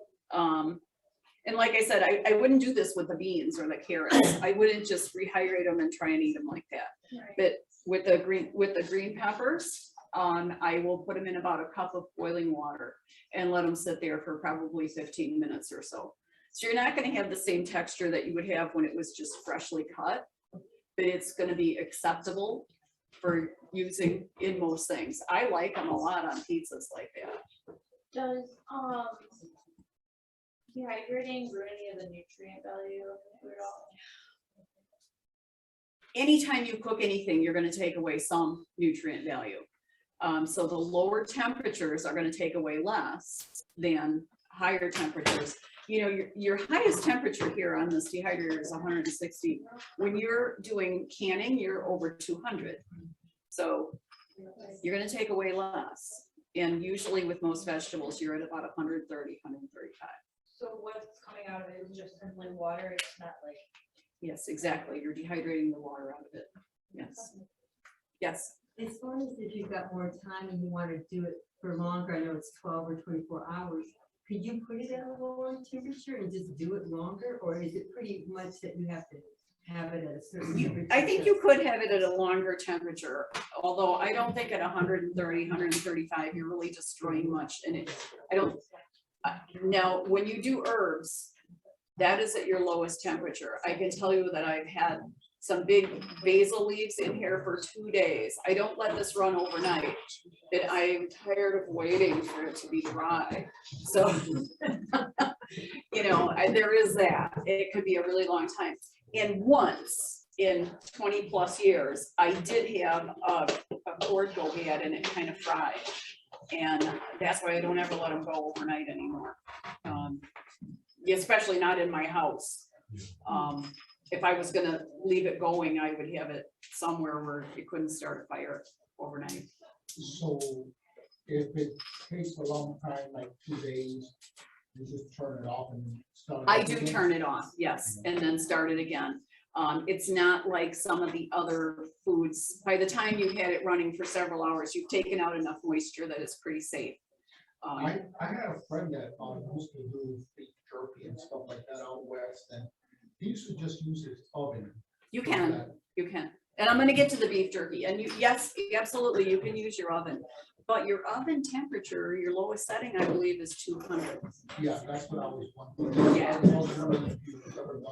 I have, yeah. So I wish I could have brought samples today, but they don't stay around very long. So, no, I Is didn't there have it. any way of over drying something?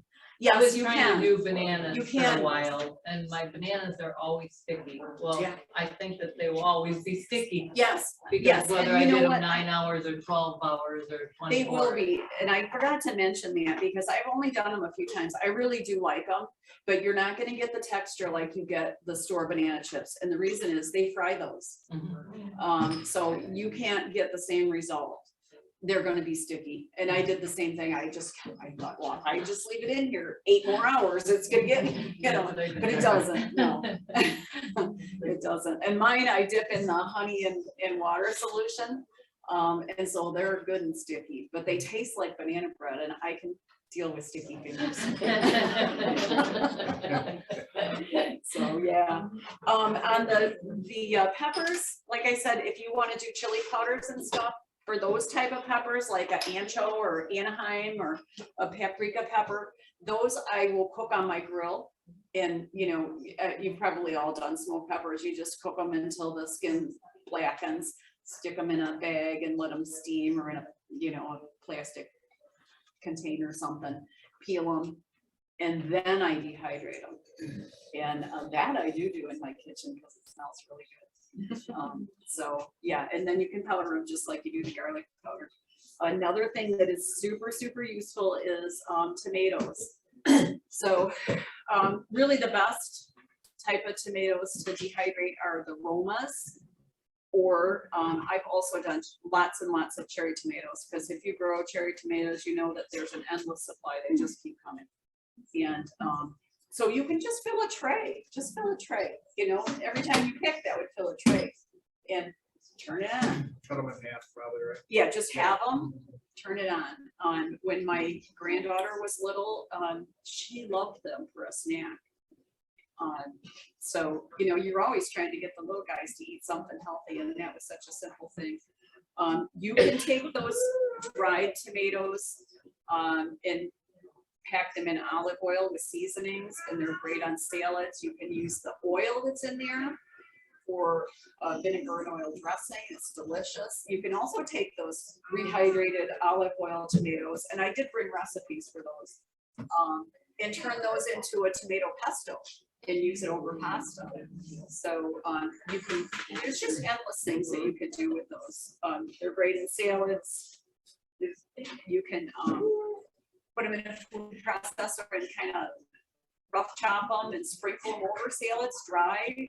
Again, with maybe some green peppers or some other vegetable flakes, you can make your own mix. Lots of things you can do with them. You can dehydrate squash. I brought with an experiment that I made.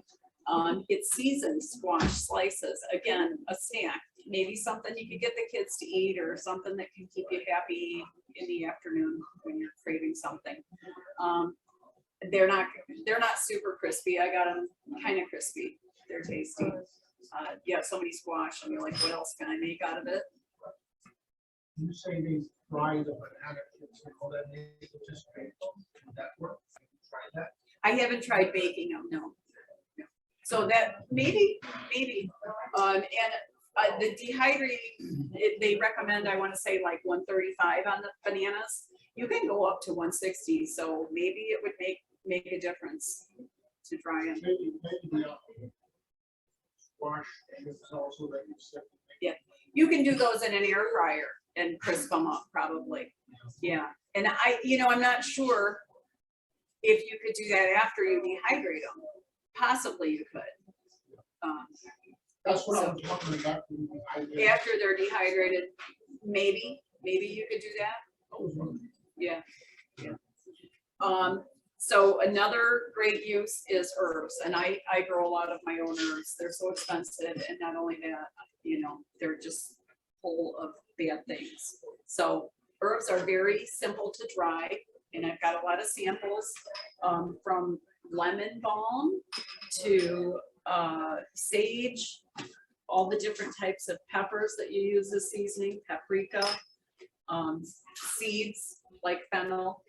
I don't put the seeds in a dehydrator. This is just so easy, it's ridiculous. And once you grow fennel or dill, in my world, you never have to plant it again. It just comes back. So, you just clip the seed heads, put them in a paper bag, tie it up, let it hang until they're good and dry, and then you can just winnow out your seeds. Super, super simple. It's so much more flavorful than what you can ever buy. Another thing I like to do, and this is a really simple process, is chamomile flowers. And if anybody's into herbs and stuff, this is a very highly recommended thing for many uses. And it's just so simple. So you want to pick all your herbs if you're going to save them to dry. You want to pick them in the morning, right after the dew dries, before it gets hot. That's when they have the highest concentration of oils and sugars in them.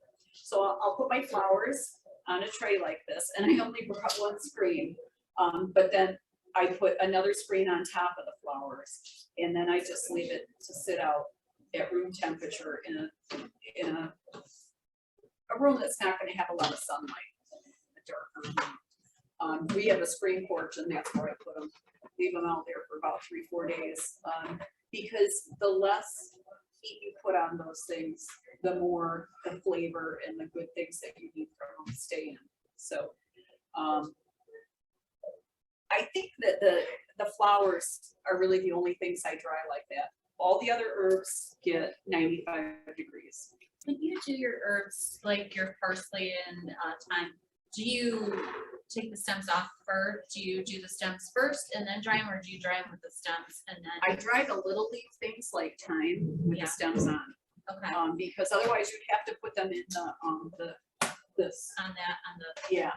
And For so I put them on the screens okay, and I dry them with the stems on. The basil, I pick the leaves. I don't know why it takes so long for basil, but the bigger leaves take. yeah, so the sage and basil takes a lot longer. Okay. Yes, yes, it does, both of them. But it's worth it because they have a lot of flavor. Another thing with those leaves, this is bigger than I would usually, because you know, you'd have to have such a big container. But I don't break them down. I leave them in larger pieces, and then when you cook with them, you just put them in your hands, and you know that, yeah. Just rub them together. You're gonna get way more flavor out of them that way. The other thing about herbs is you're drying them at very low temperatures. You probably just washed them a little bit. You want to put them in the freezer at least for a little while, just in case there's any kind of bug eggs on there, because that's not a nice surprise when you go to use them. So different sources recommend different lengths of time. I've read anywhere from 48 hours to 2 weeks. With my bee material, they recommend freezing for at least 2 weeks. So I figure I'm gonna go with 2 weeks on the herbs too. I don't want anything hatching out, so. Yeah. After you dry them, you freeze them? After you dry them, you freeze them? After they're dried, I put them in the freezer, just as a precaution. Because 95 degrees that you're drying them at isn't enough to kill that. So And I just learned as this a couple precaution. years ago too, with the small leaf, the best way to clean it is you take your colander and put the leaf through a hole or the stem through a hole and pull it, and it keeps the leaves in the colander, and then. That's a good idea. Yeah, it cleans it beautifully. Yeah, that's a good idea. I'll have to give that a try. That would definitely work on a lot of things. Since they're Rosemary hard to would be good for that. Yeah, Rosemary is another one I don't bother with the dehydrator because it dries so easily. I just bunch it and hang it. Trying to think, what else do I have? Thyme. Oregano. Parsley, I usually freeze because you can dry parsley, but it loses a lot of flavor. And it is better if you freeze it. Dill, not the seeds, but it's like eating grass. You can't even taste it. So, yes. So with the parsley, you just pick it and wash it and dry it a little bit and freeze it? Yeah, I rough chop it and I usually just put it in a Ziploc bag. Yeah. The dill, if you really, really want fresh dill and you want to preserve it, you can chop that and put it in water and freeze it in ice cube trays. And the same with cilantro. If you want that, you can do that. That's the best way to get the best flavor out of that.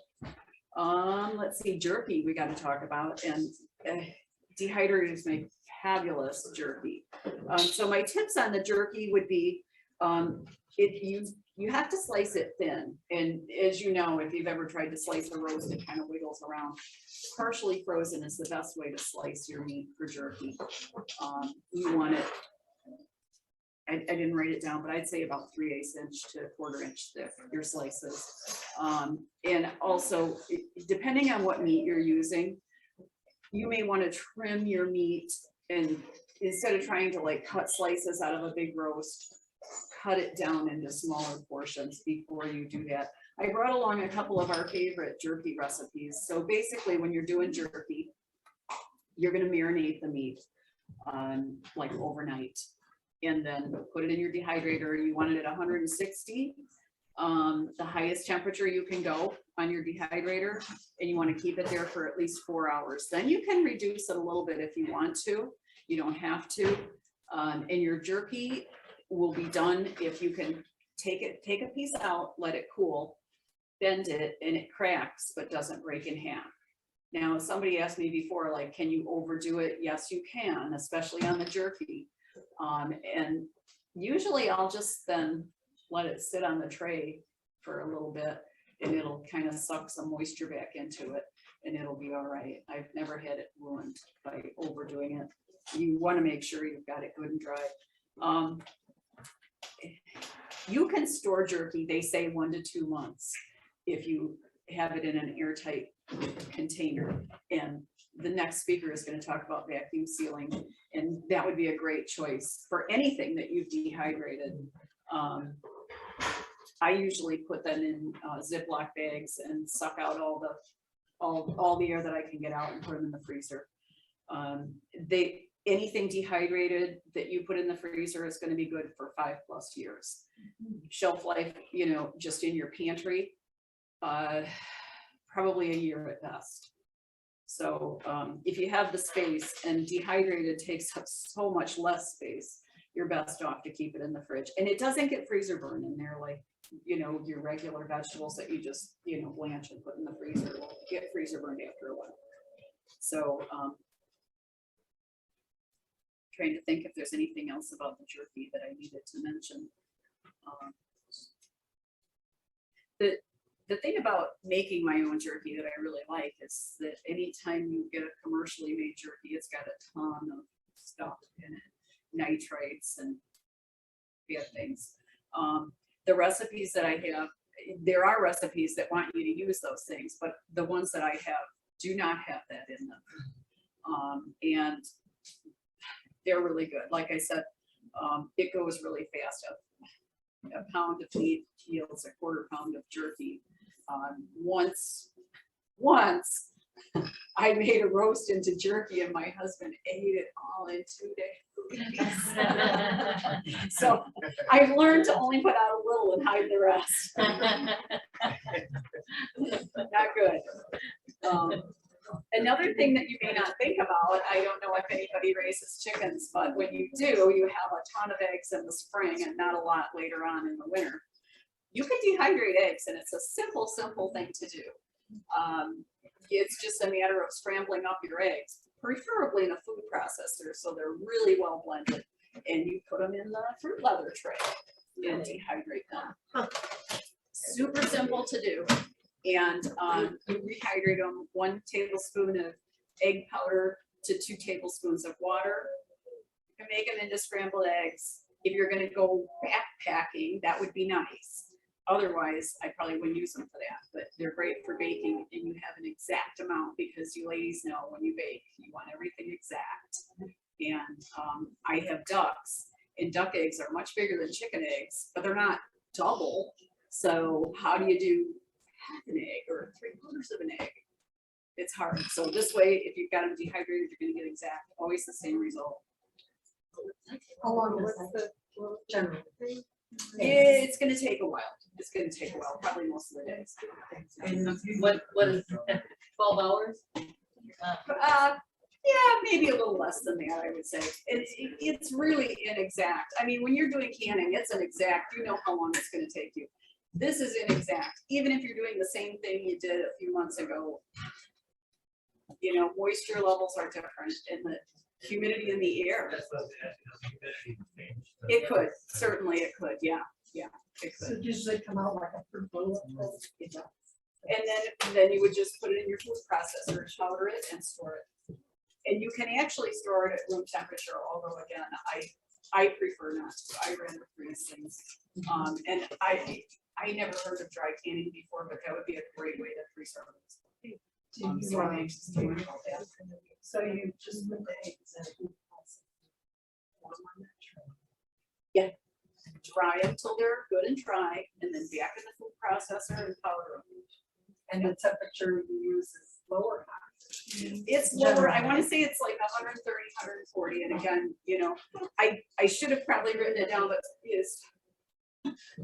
Try it.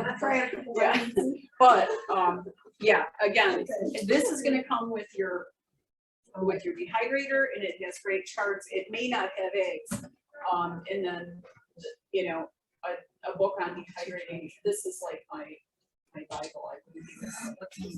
It's got so much information on every single fruit. It'll tell you, the ones that are worth doing, not worth doing. Like, you would think berries would be nice, dehydrated, and put them in a lot of stuff, but they end up to be just seeds. You know, so it's not something you wanna do. So, like I said, I have some samples of soup made with dehydrated vegetables. I have samples of vegetables and herbs that have been dried, and I would be happy for you guys to come up. These are just small amounts, so it's fine to take them out, feel how they feel, taste them, anything you want. You want to find out how many people want the recipe so I can run some? Sure, yeah. So I brought recipes for jerky and for how to make tomatoes in olive oil and tomato pesto. So if you want to put up the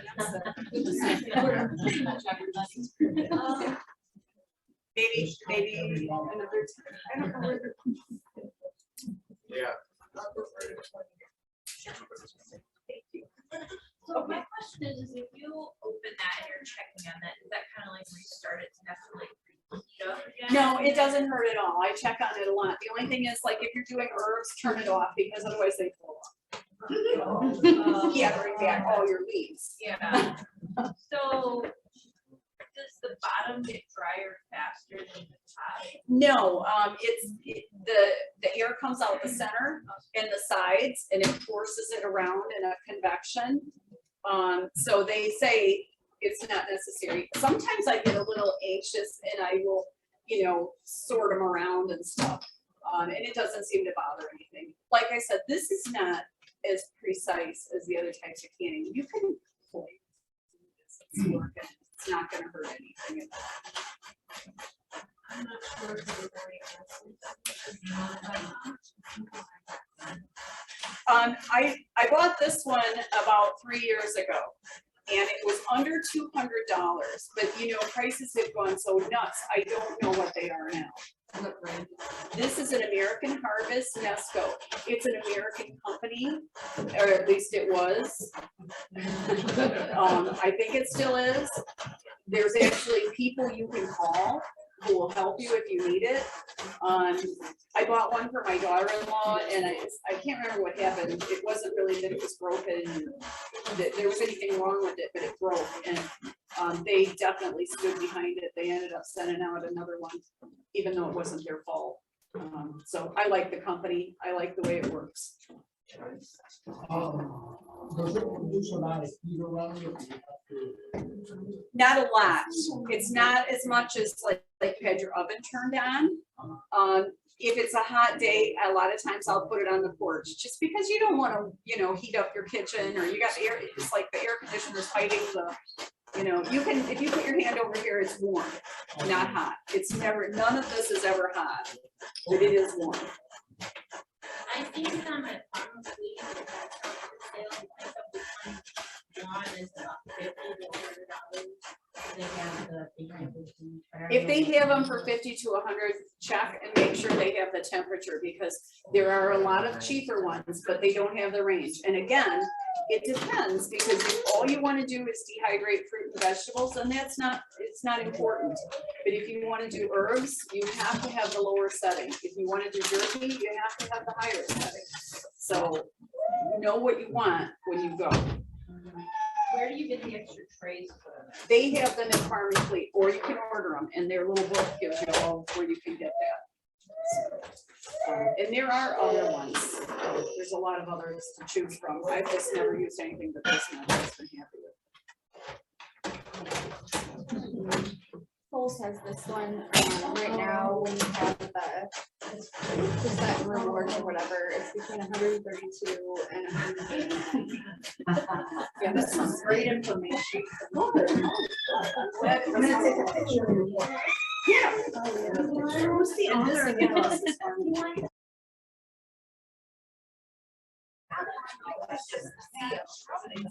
Okay, we're gonna have our next presenter come up and I'm so excited. This is Christy, and so she's gonna tell us about dry canning and also with the vacuum packer. So, two things. The first one that I'm going to start with is the oven method. I'm not gonna be able to just, show you how to do that step by step, so I try to write it out for everybody. Basically, the two things you have to be, that are most important is make sure everything is absolutely clean, but absolutely dry. And so you can't have any moisture in anything. And I kind of broke it down where I do, this is my method, so you can find what works for you best, but I use like a 1/2 inch or 1.5 inches of water, 1.5 inches of vinegar. And I turn my jars upside down, something like my sister was showing you earlier for tamale pot that she uses for the hot water bath. I would use something like that for my jars and turn them upside down. And you let them steam basically for about 15-20 minutes. And then you take them out and you put them, make sure that your oven is preheated to 250 degrees. And then you put all your jars in the bottom rack of your oven. And that way they'll get thoroughly dry and any bacteria or anything that was in them will now, it shouldn't after the steaming process, but it'll thoroughly dry them. And when I first put my jars in the oven, I'll throw my lids in a bath of half vinegar, half water, just so they're thoroughly covered. And then I'll boil them for about 5 minutes. And then I put them in it can either be a cookie sheet or a cake pan. It doesn't matter as long as it can lay flat. And then the last 10 minutes of the jars baking, then I throw my lids in there so that they get thoroughly dry as well. Before you start, you need to make sure what size you want to use for your family. You have the 1/2 gallon size or your pint. And for the oven method or any of the dry canning methods, always make sure that there's like no chips or anything around because that'll affect the sealing process. And you can just take your finger and if it's smooth, it should be fine. And then after you take them out of the oven, you'll fill them with your dried food, your beans, your rice, your oats, whatever you're gonna put in them. And then if you're not sure of the moisture content, because that's the big deal, because the USDA does not approve of this method because all food has moisture in it to a certain percentage, and it has to be 10% or under for this to be safe and effective. So they don't endorse this method, but you can always get food grade desiccant packets, and you can get them online for 100 pack of them, usually cost about $8.50.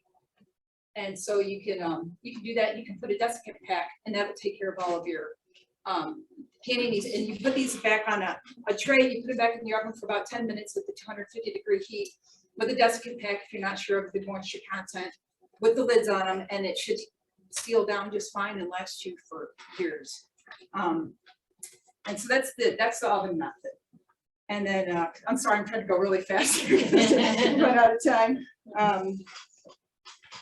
If it's something that you have dehydrated yourself or that you've like freeze dried yourself, always use a desiccant pack just to make sure, because there is no way to really know what the moisture unless you have a special device to do that. And so just use that desiccant pack, you should be fine.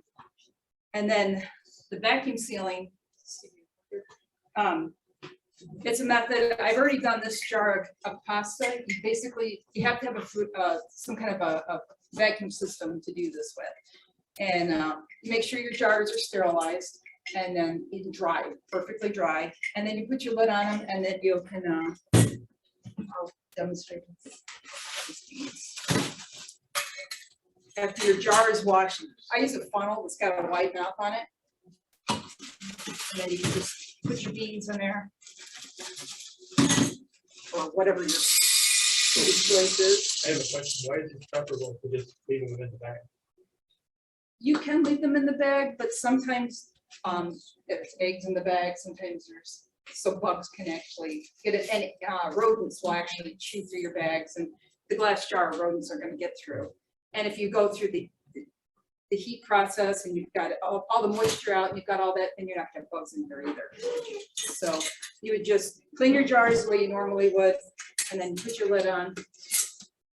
After you put your food in, oops, don't put that in there. No. I will warn you, if you get a vacuum machine, some of these things are proprietary. So we got these canning things that go with it. They did some This food saver, these canning thing was not for a food saver. So I had to perform a little bit of surgery after last night. Or even if it is, they have different adapters for each and every. And so what they say is the color coding. So if you got the green, get the green adapter's got to work with that. Otherwise, you got to take the little check valve out of there. So, but you would just seal that up. And so here you are. When you're like heating up, you're putting heal up the round flat lid in there, correct? Yeah, well, I just do them all. I do my jars and my lids all together. I just put them in there. I boil them and then I put them in the oven and just throw them all in there and let them dry. So this is your sealing thing, and you would put the bags in here, and then you would close it up, and then you would seal it down. Well, the process for the jars is the same, except that if you got the proper thing, the check valve, it's gonna suck, it's gonna come out of the hose. So just something around it.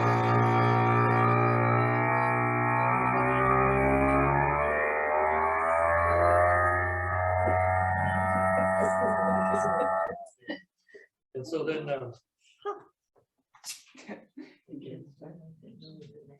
pop it up, and it's got a tight seal, there's a, This one's already sealed, so it's on that around if you want. yeah, I could- Like 30 seconds. Yeah, about 30 yeah, seconds. vacuum sealed, and there's no oxygen in there. And I always check my lids to make sure there's no damage. Just to show you what kind of seal it puts on there, Yeah, she's got a. you can, Oh, wow. isn't that incredible? It was like instant. So you're reusing those lids though? Yes, you can even use, like, if you had a jar of spaghetti sauce, as long as it's threaded on the inside of the lid, you can use jars that you've already used for soups or It's all in spaghetti, this, so that you bought commercial. Right. it's all in the lip here, and on the picture that this is a good. Yeah, the seal's gonna be in good Some condition. people use these for years. I didn't know you could use the lids at all, even when you were like in regular methods. I thought that you had to rebuy them every time. No, as long as the seal is intact and perfectly, there's no scratches or anything on it. No rust, no scratches, no nothing. You want it in good condition, so it's any kind of rust, don't do it. And then the other thing, you can use the bags and you can seal down your dry products in the bags itself. What's the temperature on the oven? 250 degrees. It should all be on the sheet that I have back there for the oven. So you're just doing the 250 degrees just to sterilize Just everything, to right? dry them That's just fully. to The steam actually sterilizes it, but then you want that heat back. Okay, so from the you're oven to washing them dry and them. sterilizing. And then you put it back in the oven when you fill them with food. If you're doing the oven method, put it back in the oven with a desiccant pack in there and the lids on, and then let it sit there for about 10 minutes. And that She and her should be sister, done. they grew up in a family where just sterilizing the jars and everything. Yeah. Oh, yeah, But it is. But you can So would you do part of, do the oven and that? Or is it a one or the other? To dry them, yes, I do them in the oven. I would put them in the oven So to would you dry them. sterilize the jar before you I would started? sterilize it and then I would put them in the oven. I didn't for today, for the purposes of today for time. And because I'm gonna travel back and forth and get them ready. So I'll probably unseal this as soon as I see it, so there's nothing in there, but. Yes, at home, I would definitely steam them and put them in the oven, and then when they were cooled, I would let them cool with this method, and then I would put my stuff in there and. Yeah, what they're saying is, once you put it in there, let's say you got a bunch of noodles, you wanna put them in long storage. After you sterilize the jar, you put the stuff in there, you wanna make sure, just let them sit for 8 or 12 hours, and to see if there's any condensation in the jar. If there is, start over. Yeah, start over If again. there's no condensation. And if should you be throw a good. desiccant pack in there before you, like when you put it in the oven or before you do this process or after this process, it'll take all the moisture out, so you won't have that problem. Okay. But if you ever did see any condensation whatsoever, then it would be started over just to make sure you're safe. The product should be unharmed, but. So you can just leave the desiccant packet in there and still It's like use once the you- product. Yeah, you Okay. like fill it with the Yeah. food, and if you don't know, then you can just throw a pack in Okay. there, and but you have to get the food grade ones, to Yeah. make sure that they're.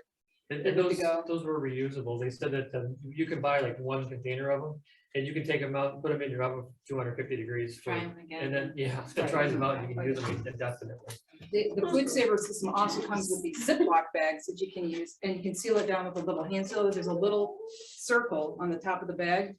This is cool. And you just gotta make sure that this is sealed up at the top, and then you stick it on the circle, this little handheld, and that'll suck all the air out. So, and you can reuse this over and over. So something that you wanna open up and then seal it up again. It's not sealed. It's the reason, like the one lady I was watching on this one, was she was using stuff like she was using it for her cheese. And so and she wanted to keep going in there, open the bag, get a little bit more, get a little bit more. Well, this way, you have a vacuum seal on the bag, but you can Open it up and you can use it over and again. Time and time again. The only thing is about cleaning them afterwards, if you got something in there, Right. You just eggs or beef wanna or whatever throw you the want to make bag sure. away it's- and Yes. And if you do this method too, where you just use the rolls and cut them off and do it this way, where we So- have to seal them and all that, You can also use a desiccant pack in these if you don't know the moisture content and you're worried about it at all. Then you can also do that. So if there's no oxygen, there's no bugs, there's no nothing like that. Right, it'll kill off any and all of that. What about using like the freezer bags, like to freeze corn? Okay, I was looking at that this morning, and yes, you can, but there's certain brands are made for that, some of them aren't. And so if you're using the wrong bags for the machine that you have, sometimes they might stick to the part that seals there, so you gotta be really ginger like, and then so it's not recommended, but yes, you can. Another thing I just got turned on to, there's called oxygen absorbers. And you need 100 cc oxygen absorber and it will fit, or it'll work for any of these sizes. And you have to make sure it's 100 cc, believe it or not. So I'm not sure how many you have to use in these. And what they do is they will actually suck all the oxygen out of the air, and you can throw a desiccant pack and one of these oxygen absorbers in there, and it will take all the oxygen out and do the same thing as this system. And these cost, for 100 of them, it costs $12 to $15. But if you buy them, make sure you get the ones that are 100 cc. If Then you're- they tell them, they label them what they are. Yeah, and Because there's no instructions. when they come from China or wherever they come from, there's no marking. And it doesn't tell you anything, so you just have to kind of trust the manufacturer and all the brands, the different brands I went through. It's a cool thing. They've been working on the same concept as like a hand warmer. And so your air is 80% oxygen, 20% oxygen, 80% nitrogen.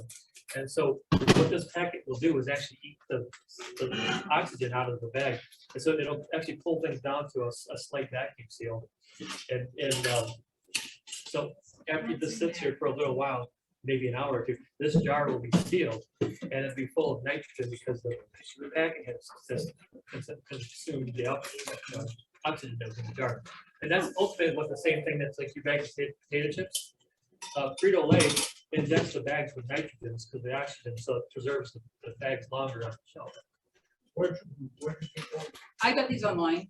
The only thing is that you have to make sure that you seal them back up, either you use your bags or you put them in a mason jar and let them seal down. Because I wanted to give everybody a sample, but I'm not gonna be able to because they'll be used up. But yeah, they sit out, they'll be used up. And they have to be pliable when you use them. If they're hard and But they're not pliable, then just they're the not. act of her putting this in the jar, in a couple hours, that jar will be completely sealed and it'll be more oxygen and it'll. Not even, it should be about maybe 20 Aren't those minutes. like the things they put in like beef jerky?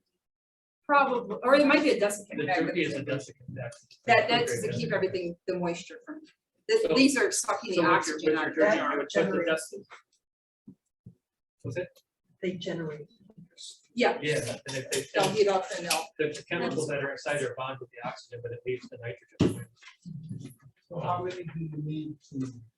You'd only need, if you got the right size, these are tiny and these are not the right size. So if you get the 100 cc, that would do the pint, it would do the quart, and it would do the half gallon. But anything bigger than that, you would have to go with the 200 to 400 cc's to do. So what they're showing with the jerky is, like, since there's still might be something, you put the desiccant packet and the jerky on top, and then you put your one of these packets on top of it, and then that would keep pull this oxygen out, because the oxygen is ultimately the enemy of your food. That's what causes your truck to rust, that causes our everything else to. But break down. botulism actually likes an anaerobic no medium. It likes no oxygen, and that's so it's moisture that you want to make sure Moisture that and there's oxygen. no and sunlight. Infections.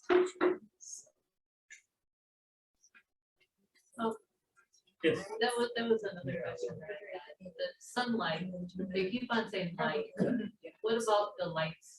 Like Overhead lights shouldn't really be an issue, but if you keep them in a cool, dark place like a cabinet or your basement or, someplace like that, just cool and dark, because heat can affect them Probably to the a certain UV rays extent. that are- that affect us, probably.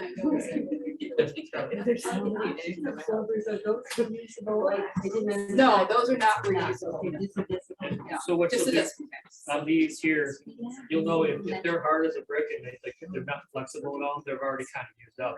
And each packet, when you come with the new packet, will come with this little red dot there. Little pink dot, If and it'll it's turn big, purple when that means the bag of it's spoiled. it's been compromised. It's no good.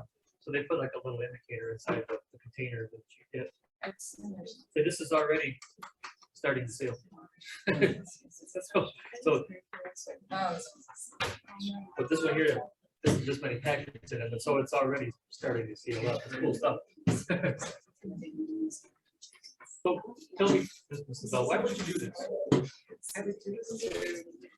It's to prolong the life of your food, because you can keep them in an airtight container and just leave them in the bag. And if you're really worried about it, sometimes eggs or things can get stuck on the outside of your bag, you know, germs, so you can wipe your bags down with some vinegar water and it would help prolong it, but rodents can, again, get through there. Sometimes there's certain bugs even that can get through there, so you want to put it in glass jars so that they can't get into your food supply, and it actually prolongs the shelf life of everything by years. So, That's what I was wondering. It does improve the shelf life? yes. No, these are special with the food savers. It's got this little round, The yeah. main difference is that they have like a texture to it, because if your Ziploc bag is smooth, Yeah. and they press together and you pull the vacuum out. This gives you like air channels through the, and then once it pulls to the vacuum, it seals it down. I'm just curious. No, Well, you put them all in the jar and it's now sucking the air out of the jar. That means they're no longer good. no, they can still be used in There's, this. there's no more oxygen in this jar. So it They're all- does, and it does it quick enough that you all- can, you just gotta use them quickly. When you're putting them in your jars, use them quickly, make sure you get your lid on, you get your, it's only gotta be finger tight, but make sure that you get your ring on there and everything on there as fast as you can once you get your. It's not- Worried that those are all spoiled. No, there's not that much oxygen in this jar, and all these packets ate all that, so there is no more oxygen. It's all contained in these little packets now. It's just nitrogen. Right, but can you take them out now and use them in something else? Yes, I can take them out and still use them. they didn't suck up No, Just as little teeny so bit. does that mean the more you use them, the smaller the jars have to be until? no, No. it just means that you just gotta use them quick, and you'll know if they're bad, like I said, they're gonna be hard and kind of crunchy on the inside instead of.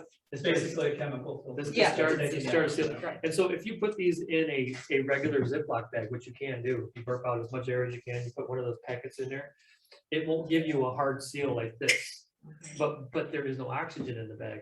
And so if you got the moisture out, there's no oxygen in the bag, it's gonna last a whole lot longer. Yes, How long will it be good for? It could last years. The oxygen over or the food? No, the food inside of the food- containers. food, as long as there's no moisture in there, it should be good for years. and there's no oxygen, so the bugs So can't live. It would be good for nuts and stuff too? Nuts have a high oil content, so you gotta watch the fat or oil content of things and the moisture content. So Okay. I probably would not use this stuff for Okay. nuts. Would you freeze them? I would freeze nuts. Freeze absolutely, nuts? Yes, absolutely. And you can use the system to also freeze your things. You can put your meat or your fruits and vegetables. And that's what they say with these here, if you vacuum seal the stuff and then put it in the freezer, then that just makes things exponentially last even longer. Yeah, It it's a- stops the freezer burn. Instead of somehow. 3 to 6 months, you'll get 6 months to a year out It of stops it. the freezer burn. I don't know how, but. This is cool. If you guys come up here and check it out. So what you're seeing here is all the atmosphere around us. There's hundreds of pounds of air. Well, normally it's inside of the outside, it's pushing back out again.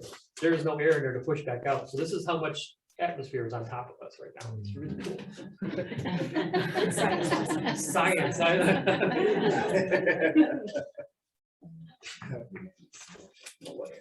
Yeah. We're still learning with the oxygen packets, but so this is cool. I mean, if you.